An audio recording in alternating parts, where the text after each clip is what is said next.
It was during a family vacation when my mother-in-law looked at me and said, "Son-in-law, if it weren't for your money, my daughter wouldn't be with you. Just look at you. You're hideous." My wife, Lily, laughed. I looked at her and said, "At least I'm just ugly, but I have money. You, on the other hand, are alone and broke. By the way, I'm not paying for your luxuries anymore. My name is James, and my life with Emily always felt like a strange dream. It wasn't perfect, but I loved her so much that I turned a blind eye to the things I didn't like. She was beautiful, the kind of woman who makes people turn their heads in the street. Long black hair, big eyes, and a smile that could melt anyone's heart. When I met her 5 years ago, I couldn't believe it when she agreed to go on a date with me. I'm just a regular guy, nothing special. I have a bit of a belly, not much hair, and a decent job at a logistics company. I wasn't rich, but I made good money, saved wisely, and owned my house. I guess that's what she saw in me at the beginning. Emily never directly told me, but over time, I realized that her family lived for appearances. Her mom, Donna, was a woman in her 60s who constantly talked about the good old days when her ex-husband, Emily's father, was still around. According to Donna, he was a hardworking man who provided them with everything: a big house, fancy clothes, and expensive vacations. But one day he got tired of her demands, realized she was only after his money, and left her for someone else. Donna was left alone with 2 daughters, Emily and her younger sister Sarah, and no money. Since then, the 3 of them seemed obsessed with money, as if it were the only thing that mattered in life. At first, it didn't bother me. When I started dating Emily, she'd ask for small things like, "Babe, can you buy me this?" "Oh, I love that purse, but I don't have enough for it." Like a fool, I'd pull out my wallet without hesitation. Then came the bigger requests. "My mom needs help with the rent." "Sarah wants to study design but can't afford the tuition." And like a fool, I'd pay. They'd thank me with a smile, but I never felt like they saw me as anything more than a walking ATM. Donna and Sarah were the worst. Every time I went to their house, they'd look me up and down like I was an old rag. "Oh, son-in-law, what a peculiar shirt you're wearing," Donna would say in that fake high society voice of hers. Sarah, who was 25 and glued to her phone, wouldn't even greet me. She'd just ask for money to hang out with her friends. I put up with it because of Emily. She wasn't as brazen as they were. At least, that's what I wanted to believe. She'd always tell me, "I love you," and hug me. And that was enough for me to keep going.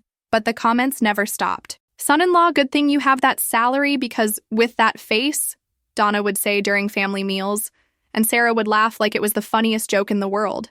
Emily sometimes stayed silent, sometimes smiled a little, but she never defended me. I kept telling myself, it's her family. They don't mean to offend. They're just like that. How stupid I was. Everything started to change a month ago when Emily came home with a brilliant idea. "Babe, what do you think if we go on vacation with my family? We haven't gone on a trip together in ages," she said with those bright eyes that made me say yes to everything. Imagine, the beach, the sun, a few days to relax. I hesitated. I wasn't rich, but I had a decent savings account, around $6,000 that I had earned with hard work. Spending a large chunk of that on a vacation wasn't really part of my plan, but she insisted. "Please, babe, my mom and Sarah are so stressed. It would do us all good." I thought about saying no. I was tired of being the one who always footed the bill while they treated me like their servant. But then Emily kissed me and told me, "You're the best man in the world," and my brain turned off. "Okay," I said. "I'll pay." She jumped for joy and called her mom and Sarah, and within 5 minutes, they were already planning everything. A fancy hotel on the beach, all-inclusive for 3 days. I took out my card, made the reservations, and braced myself for what was coming. The day of the trip was a disaster from the start. I drove my car to pick them up for the airport, and the first thing I heard was Donna saying, "Son-in-law, lower the suitcases, they're too heavy." Sarah didn't even look up from her phone. She just pointed at her 3 bags like I was the hotel bellboy. Emily gave me a quick kiss and said, "Thanks, babe, you're the best," but then jumped into the car with them, and they started talking about how fabulous they were going to look at the beach. Meanwhile, I was sweating, loading everything into the car. When we got to the airport, it was the same thing. I had to handle all the bags and do all the paperwork by myself while they acted like royalty, not lifting a finger. Once we boarded the plane, the comments continued. "Son-in-law, your belly's getting bigger. You're barely fitting in that seat," Donna said. And Sarah laughed like it was the funniest thing she'd ever heard. When we arrived at the hotel, it only got worse. It was a beautiful place, with a pool, ocean view, and a fancy restaurant. It cost a fortune, but I just wanted Emily to be happy. The moment we set foot in the lobby, Donna started. "Son-in-law, go check in for us. I don't understand those things." Sarah added, "And please take my bags to the room." Emily just looked at me and said, You can do it, babe. I felt like a pack mule, but I did it.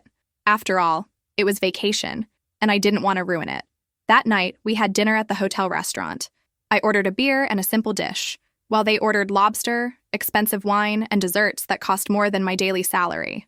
Donna looked at me while I was eating and said, "Thank goodness we came, son-in-law. Without you, none of this would have been possible." It sounded like a compliment, but there was something in her tone that bothered me, like she was reminding me I was her free ticket.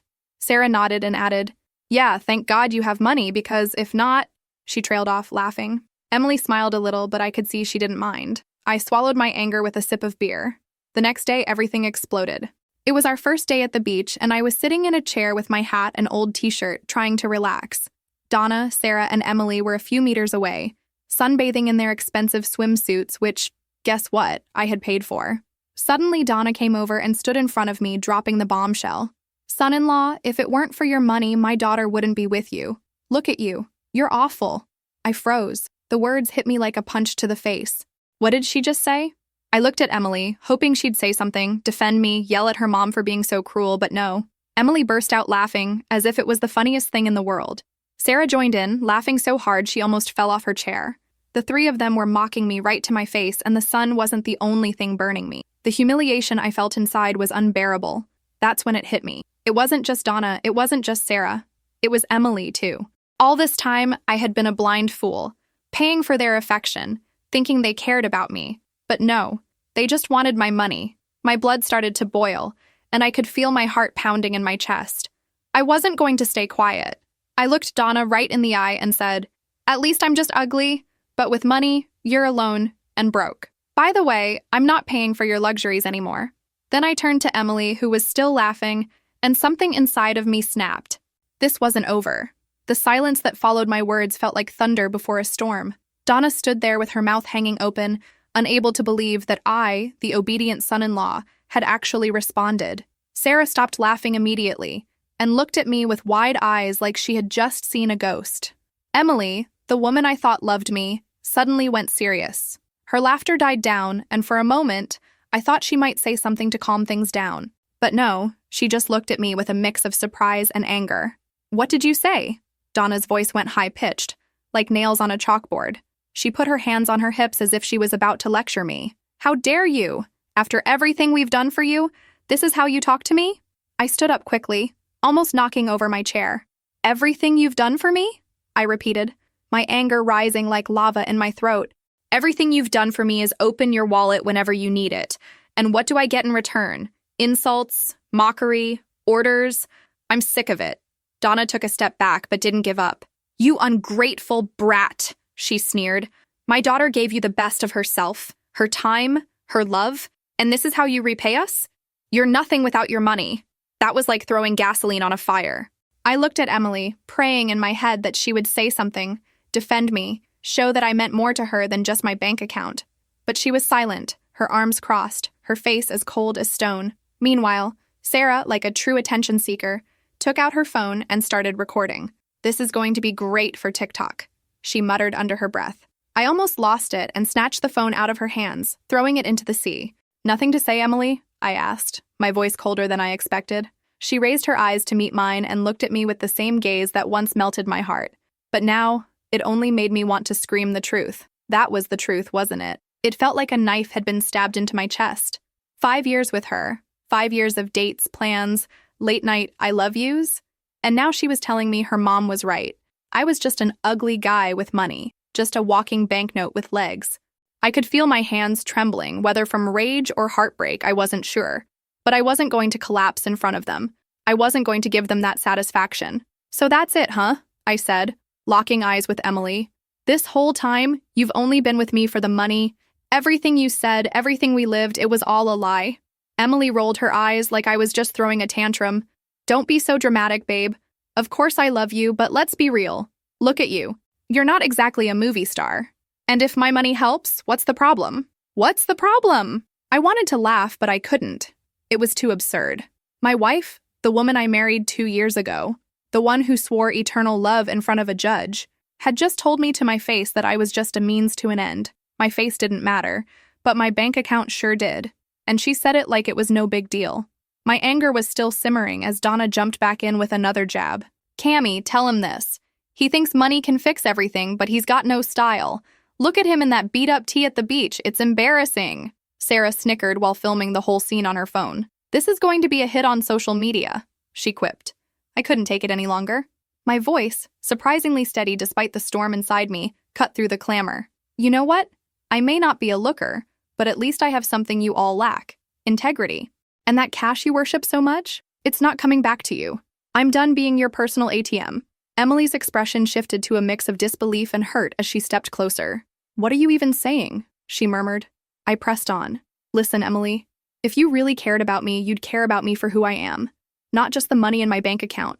If you can't do that, maybe you never loved me at all. A heavy silence fell between us, thick and charged. Donna's high-pitched retort cut through the quiet. Ungrateful. After everything we've done for you, this is how you repay us? Her tone dripped with venom, as if every time I opened my wallet, I owed her more than I could ever give. I slammed my hand on the table, the sound echoing in the restaurant. Every single time you needed something, I paid up without complaint, only to get insults, mockery, and orders in return. I'm sick of it. My words rang out, drawing stares from other diners. I'm not your cash machine anymore. Sarah rolled her eyes and muttered something about posting this on TikTok, while Emily's face shifted between regret and anger. You're being ridiculous, she whispered, barely audible. No, I shot back. I'm being honest. I'm exhausted from being treated like a walking wallet. I'm tired of buying your fancy meals, designer dresses, and lavish vacations. I'm done with it all. The weight of my words hung in the air as Donna snarled, You're nothing without money. You're just a spoiled brat. That accusation struck a nerve. I replied, Maybe I am a spoiled guy, but at least I have self-respect. I'm done being valued only for the cash I carry. The room seemed to vibrate with tension as I stood up, my decision crystal clear. I was leaving. I'm leaving, I declared. I refuse to spend another minute in a place where my worth is measured only by my money. From now on, you're on your own. The reaction was instantaneous chaos. Donna screamed, You can't be serious! While Sarah's protest turned into frantic pleas and Emily's eyes filled with tears as she stared at me, caught between shock and sorrow. I didn't hesitate. I grabbed my coat and stormed out, leaving behind a maelstrom of angry voices and tearful outbursts. Even as I walked back to the car, I could still hear Donna's echoing insults. Once behind the wheel, the cool night air did little to soothe the searing pain and relief mingling inside me. I realized that this wasn't just the end of a disastrous vacation. It was the start of reclaiming my life. I called the airline and canceled our return flight, and later I instructed the hotel to cancel our reservations. I refused to let them keep clinging to my money any longer. As I drove home, every insult and sneer replayed in my mind. The more I thought about it, the clearer it became. For years, I had allowed myself to be devalued. I had been blinded by love, or maybe by the lure of a life filled with luxury. Now, with every canceled reservation and every cut phone call, I was reclaiming not just my money, but my dignity. Back home, I immediately changed the locks. There was no room for anyone who couldn't respect me in the sanctuary I'd built with my own hard work. Sitting alone in my living room, I mulled over everything that had happened. The pain was raw, but a spark of determination ignited within me. I realized that true self-worth isn't measured in dollars. It's measured by how you treat yourself. I was hurt, yes, but I was also free. Free from the suffocating ties of a relationship that was built solely on my financial support. As I sipped a cold beer and listened to the quiet hum of my newly liberated home, I vowed never again to allow someone to reduce me to nothing more than a bank account with legs. From that moment on, I would rebuild my life on my own terms, without any strings attached to my wallet. The wave of humiliation had washed over me, but it had also cleansed me of the weight of false love. I was finally ready to move on, stronger and more self-assured than ever before. The days that followed were a strange mix of emptiness and liberation. I kept replaying the events over and over in my mind, but each time the sting lessened. I felt lighter somehow, free from the constant pressure of being their financial support. They had been my entire world for years, but now I was finally seeing them for what they were. The morning after I'd left the hotel and canceled everything, I woke up to my phone buzzing nonstop. A flood of calls and messages from Emily, Donna, and Sarah filled my inbox. I didn't even bother reading them. They were all the same, pleading, angry, desperate. I blocked their numbers and went about my day as if nothing had happened. For the first time in a long while, I felt like I had control over my own life again. By the third day, I received a message from Emily. It was short and to the point. Where are you? I don't understand why you did this. Please call me. I stared at the screen for a moment, my emotions wavering between anger and sorrow. I had loved her so deeply, but I couldn't forget what had happened. I couldn't just forgive her for how she let her family treat me. I couldn't ignore the way she had laughed when her mother insulted me.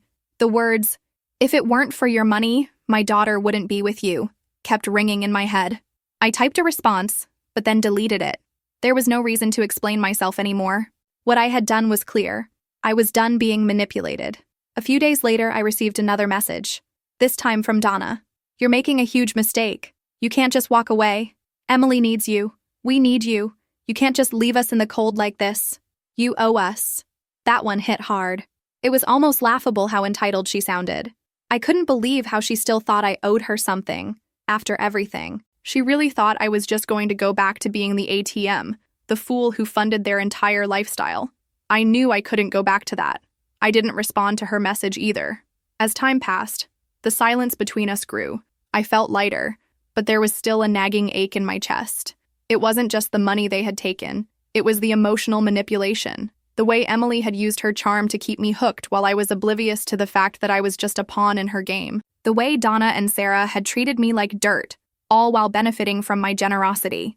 It was all so twisted, so wrong. Then, one Saturday, I went to the mall to pick up a few things.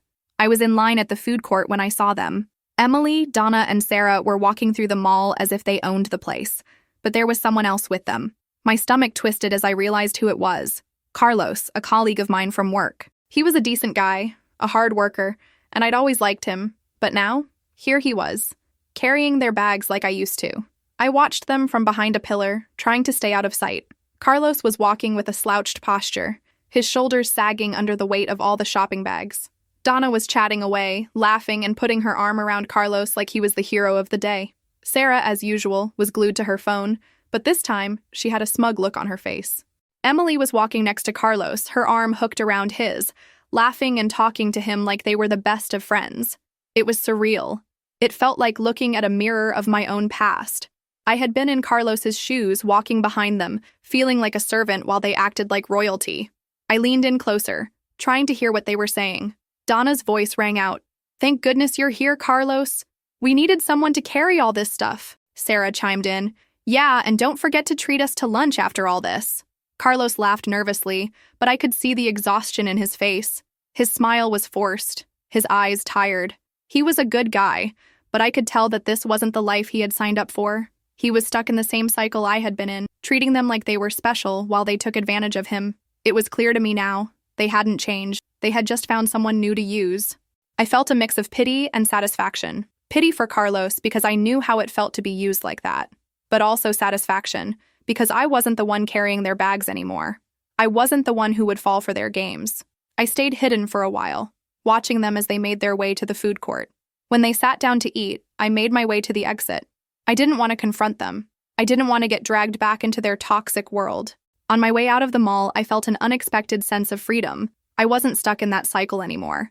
I was done. Later that day, I received another message from Emily. It was longer than the previous ones. "James, please just hear me out. I know I messed up, but I swear I never meant for things to turn out like this. I was just trying to help my family, and I didn't see how bad things were. I still love you. Please come back. I can make things right. I miss you." Her words were desperate, and I could almost hear the tears in her voice. But I wasn't moved. I had been down this road too many times before. She wasn't apologizing for what she did. She was just apologizing because she had lost the golden goose. I didn't even open the message. I just blocked her number and deleted it. It was time to move on. The following weeks were surprisingly peaceful. I focused on my work, rebuilt my life, and took up some hobbies I had neglected over the years. I started hanging out with friends I had lost touch with while I was caught up in that toxic relationship. For the first time in years, I felt like I was living for myself. Then, one afternoon, I received a call from Carlos. I didn't recognize the number at first, but when I picked up, I was surprised to hear his voice. "Hey, James, it's Carlos. I know this might be weird, but I needed to talk to someone who's been through what I'm going through. I think I'm in too deep with them. They're using me, man. I just don't know how to get out of it." My heart sank. I could hear the strain in his voice, and I knew exactly how he felt. It was like hearing my past self, caught in the same trap. I sighed, feeling a pang of sympathy for him. I never wanted anyone to go through what I had. After that unexpected call from Carlos, I took a long, hard look at my own journey and realized that our paths, though painful, had also been a kind of wake-up call. I spent the rest of that day thinking over his words. I remembered how I had felt chained by a cycle of endless favors and unappreciated sacrifices, and I knew that I couldn't let anyone else fall into that same trap. Later that evening, I called Carlos back. "Hey, man," I began cautiously. "I've been there, you know. I used to feel like I was drowning under their demands. How are you holding up?" His voice, weary and uncertain, confirmed that he was struggling under the same weight I'd once carried. "I'm not sure anymore," he admitted. "Every day, I wake up feeling like I owe them everything. My time, my energy, and my money. And every time I try to set a boundary, they just laugh it off or act like it's all part of the deal." I listened, nodding even though he couldn't see me. "Listen, Carlos, you need to realize something crucial," I said softly. "We're not here to finance their lifestyles. If you let them keep treating you like their personal ATM, you'll lose more than your savings. You'll lose your sense of self." I did that, and it nearly broke me. "You deserve more than being taken for granted." There was a pause on the other end, and then he sighed. I know. I feel stuck. Every time I try to say no, they make me feel guilty. It's like they think I owe them my life." I could sense the pain in his voice and realized that, despite everything, he was searching for a way out. "Carlos, the first step is to recognize your own value," I advised. "It's not about the money, it's about your self-respect. You have to stand up for yourself, even if it means letting go of what you think you owe. Trust me, it's scary at first, but you'll find that you're so much stronger once you do." Our conversation stretched into the night as we exchanged stories of past mistakes and the slow, painful process of reclaiming our dignity. I encouraged him to consider making a clean break. No more excuses, no more justifications for their behavior. "Set some boundaries, even if it means cutting ties completely," I urged. Remember how liberating it felt to cancel that trip, to change the locks on my door, to finally say, "Enough is enough." Carlos hesitated. "I'm scared, James. I've been under their spell for so long that I don't even know who I am without their constant demands. But maybe it's time to try." His uncertainty reminded me of my own past reluctance, and I reassured him that change, though painful, was essential for a better future. "You're not alone in this. I'll help you figure out your next steps, even if it means slowly disentangling yourself from their clutches. The most important thing is that you start putting yourself first." That conversation marked a turning point for Carlos. Over the following weeks, he began setting small boundaries. First, he started by politely declining some of their more extravagant requests. When they demanded that he cover another one of their luxury meals, he hesitated, then said, "I can't do this tonight. I have plans." At first, they laughed it off, but gradually the pattern began to shift. Carlos discovered that each time he said no, a little more of the weight he'd carried for years was lifted off his shoulders. Meanwhile, as I focused on rebuilding my own life, I dove deeper into my passions. I reconnected with friends and hobbies that had long been pushed aside. Every day became a reaffirmation of my worth and a reminder that my identity wasn't defined by how much I could spend or what others expected of me. I took long walks along the quiet streets near my home, letting the cool evening air clear my thoughts. I began journaling about my experiences, each painful memory a lesson, each moment of liberation a victory. One afternoon, as I sat in a small, cozy cafe, I overheard a conversation at the next table. A couple was discussing their struggles with family expectations and the pressures of financial dependence. Their words resonated with me, and I couldn't help but smile, knowing that my story, though difficult, had given me a strength that could one day help others. I realized that every setback was a stepping stone toward something better. Carlos and I continued to talk occasionally, sharing our successes and setbacks. He told me that he'd even started seeing a counselor to help navigate the emotional aftermath of cutting ties with his family's constant demands. His progress was slow but steady, and it reminded me that healing isn't instantaneous. It takes time, courage, and a lot of self-compassion. As the weeks turned into months, the silence from my former life grew louder in its absence. I no longer received frantic messages or desperate pleas from Emily, Donna, or Sarah. Their world, so reliant on my support, seemed to crumble without it. In their place, I found a quiet satisfaction in knowing that I had reclaimed control over my life. I began planning small weekend getaways and spontaneous adventures with my newfound circle of friends, rediscovering the joy of living without constant financial pressure. I even enrolled in a creative writing course to help channel my emotions into something constructive, a way to transform my raw experiences into stories that could empower others to stand up for themselves. In the quiet moments of reflection, I realized that letting go of the past wasn't about bitterness or revenge. It was about embracing the truth, I was more than my bank account, more than the role of a perpetual provider. I was a person with feelings, dreams, and a right to be respected. Every step I took away from that toxic relationship was a step toward a life defined by self-worth, not by the balance of my accounts. Carlos and I promised to keep in touch, supporting each other as we navigated our new realities. And even though the memories of manipulation and betrayal would linger for a while, I knew that the best revenge was living well, building a life filled with genuine relationships and true happiness. In the months that followed, I settled into a life that felt truly mine. The echoes of that toxic past began to fade, replaced by the quiet hum of new beginnings. Every morning, as I sipped my coffee on the porch of my reclaimed home, I marveled at how much lighter my world felt without the constant pressure of their demands. I wasn't defined by my bank account anymore.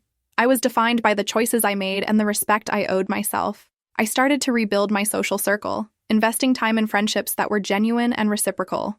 Weekend hikes, late-night talks, and even the occasional spontaneous road trip became my new norm. I joined a local writing group, pouring my experiences onto paper in a way that was both cathartic and creative. Through storytelling, I discovered that sharing my journey could help others see the value of setting boundaries and reclaiming their dignity. One crisp autumn afternoon while I was reading in a quiet park, I received a text message from an unknown number. It was from someone who claimed to be a former friend of Emily's family. The message was brief. I heard what happened. It wasn't easy to break free from them. I hope you find what you're looking for. A mix of emotions washed over me, gratitude, sadness, and a touch of regret for the lost years. I replied simply, "Thanks. I'm finally learning to live for myself." That small exchange reminded me that while the scars might remain, each day was an opportunity to heal a bit more. Meanwhile, Carlos continued on his path to recovery. He eventually mustered the courage to firmly cut ties with the relatives who had once drained his energy and finances. We met for coffee one afternoon, and I could see the newfound determination in his eyes. "I'm starting over," he said. "It's not going to be easy, but I know now that I deserve better." His words resonated deeply with me, because I too had learned that self-worth isn't for sale. There were moments of unexpected reflection when memories of the past crept in. I would sometimes see a familiar luxury car or pass by a swanky restaurant and feel a twinge of nostalgia for a life that was never truly mine. But those moments were quickly replaced by a sense of accomplishment. I had taken back control of my life. I no longer lived in the shadow of those who saw me only as a means to an end. Then, one day, as I was closing up a small exhibit for my first public reading, I caught sight of someone I hadn't seen in a long time. Emily was there, not in the commanding, entitled way I remembered, but quietly, as if she too was searching for something beyond the glitter of material wealth. For a brief moment, our eyes met across the room. There was no anger, only a silent acknowledgement of what had been lost. I nodded slightly, and she offered a faint, rueful smile before disappearing into the crowd. That encounter didn't reopen old wounds. It was simply a reminder that we had both been forever changed by our choices. With each passing day, I grew more confident in my decisions. I no longer allowed anyone to dictate my self-worth through financial means. My home became a sanctuary of peace, adorned with mementos of both the painful past and the hopeful present. I spent evenings writing, reflecting on the lessons learned and planning a future where my value was measured by love, creativity, and respect, not by the numbers in my bank account. The final blow to that old life came one morning when a mutual acquaintance reached out to say that Donna had tried once more to contact me. The message was laden with the familiar tones of entitlement and regret, but I felt nothing. I had built a life that no longer depended on their validation. I blocked the number without hesitation, feeling a profound sense of relief. Now, as I look toward the horizon, I realized that breaking free wasn't just about reclaiming my money, it was about reclaiming my identity. I've learned that real wealth lies in self-respect, genuine connections, and the freedom to live authentically. The journey was painful and filled with obstacles, but it led me to a place of true independence. I now live with the knowledge that I made the right decision. I've traded a life dictated by others for one that's entirely my own, where every step is a testament to the strength I discovered along the way. And as the days turn into months and the months into years, I continue to build a future where my worth is no longer measured by dollars, but by the quality of the life I live and the love I give.